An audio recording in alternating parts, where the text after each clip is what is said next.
Gusto mo ba talagang sabihin ko sa lahat yung sikreto niyo mag-ama?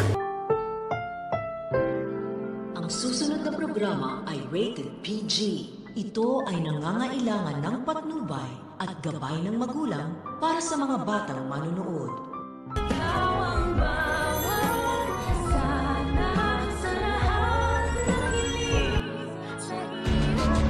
Lagi nyo baka meron pa siyang ibang asawa dyan o anak.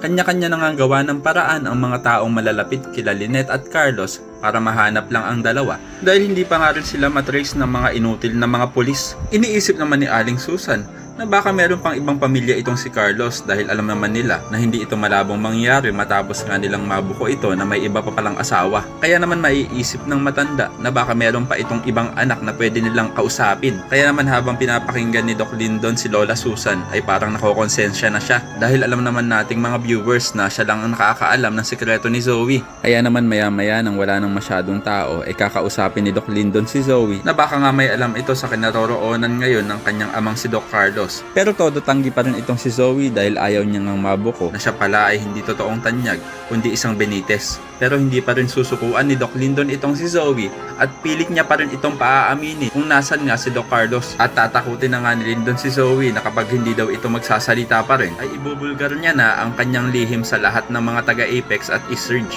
Pero ang tanong, kumuda na nga kaya itong si Zoe? Yan ang dapat nating abangan. Samantala, pinagpapatuloy pa rin ni Lynette ang ginagawa niyang pang-uuto kay Doc Carlos dahil ito na nga lang ang tanging paraan upang matakasan niya ang peking asawa. Kaya naman maiisipan ni Lynette na bakit hindi niya ipagluto ang kanyang asawa ng paborito nitong sinigang. Pero espesyal ang ulam na ito dahil lalagyan ito ni Lynette ng isang gamot na magpapatiklop dito kay Carlos. Huwag lang talaga siyang mahalata ni Doc Carlos dahil alam mo naman tong si Carlos, masyadong malakas ang kutob sa mga ginagawa ngayon ni Lynette. Kaya naman kung isa ka rin sa mga umaasang magtagumpay si Lynette sa kanyang masamang plano dito kay Carlos ay pakilike ang video na ito and don't forget to subscribe. Thanks for watching and see you next time. Bye bye!